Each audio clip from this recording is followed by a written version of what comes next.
আসসালামু আলাইকুম এভরিওয়ান। আশা করি আল্লাহর অশেষ রহমতে আপনারা সকলে অনেক ভালো আছেন।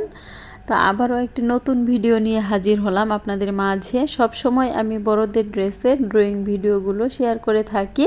তো আজ ভাবলাম যে ছোট বাচ্চাদের ফ্রকের ড্রয়িং ভিডিওটি আপনাদের সাথে একটুখানি শেয়ার করে দেখাই।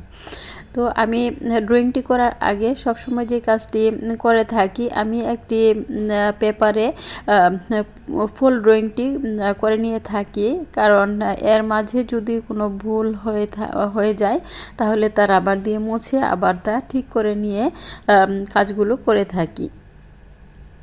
তো এভাবে লতা পাতার কাজগুলো করার পর মেন কাপড়ে আমি ড্রয়িংটি করে নিয়েছি। তো মেন কাপড়ের নিচে যে ড্রয়িং করা ডিজাইনটি আছে সেটি রেখে এভাবে ডায়মন্ড পেন্সিল দিয়ে ড্রয়িংটি করে নিচ্ছি। তো আমার মতো যারা এরকম বেশি একটা ড্রয়িং করতে পারেন না, তারা চাইলে এই টিপসটি ফলো করতে পারেন। তো সম্পূর্ণ লতাগুলো আমি কিভাবে ড্রয়িং করেছি সেটি একটুখানি আপনাদেরকে দেখিয়ে দিচ্ছি। তো দেখুন, একটু খেয়াল করলে আপনারা ড্রয়িংটি করে নিতে পারবেন।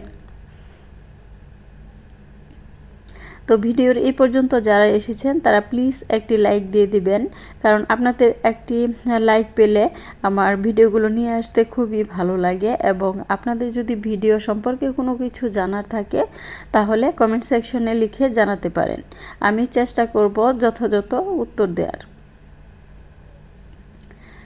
তো একদিকে আমি ব্যবসায়িক কাজের ব্যস্ততা এবং অন্যদিকে নতুন বাসায় শিফট করতে যাচ্ছি। তো যারা ভাড়া থাকেন তারা তো জানেনই, বাসা চেঞ্জ করতে গেলে যে কতটা ভোগান্তি পোহাতে হয়। তো তার মাঝেও একটু ব্যস্ততার মাঝেও তাও ভাবলাম যে আপনাদের সাথে একটুখানি ভিডিও শেয়ার করি, কারণ আপনাদের ভালোবাসা পেতে আমার খুবই ভালো লাগে। প্লিজ আপুরা আমাকে একটু সাপোর্ট করবেন, কারণ আপনাদের সাপোর্ট পেলে আমার কাজ করার আগ্রহ অনেক গুণ বেড়ে যায়। তো এই প্রথম আমার ভিডিওটি যারা দেখছেন তারা চ্যানেলটি সাবস্ক্রাইব করে পাশে থাকার অনুরোধ রইল। তো দেখুন, এভাবে আমি লতা এবং ফুলের কাজটি করে নিয়েছি, এবং কিভাবে আমি পাতাগুলো ড্রয়িং করব সেটিও আপনাদের সাথে একটুখানি শেয়ার করব ইনশাআল্লাহ। তো ধৈর্য ধরে সম্পূর্ণ ভিডিওটি দেখতে থাকুন।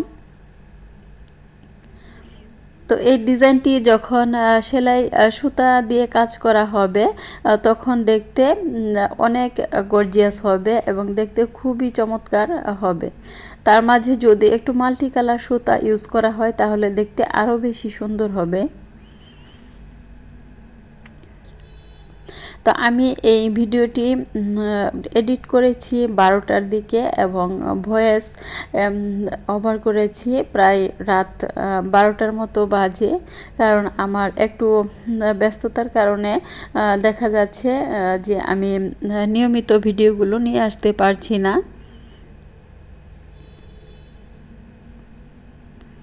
তো দেখুন, আমি লতা পাতার কাজটি শেষ করে যে কাপড়টিতে আমি ড্রয়িংটি করেছি, দেখুন এমনিতেই কতটা সুন্দর লাগছে, সেলাই করার পর দেখতে ইনশাল্লাহ আরও অনেক সুন্দর হবে।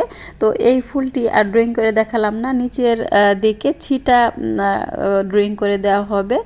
তো সবাইকে যেন আল্লাহ পাক সুস্থ রাখেন, ভালো রাখেন।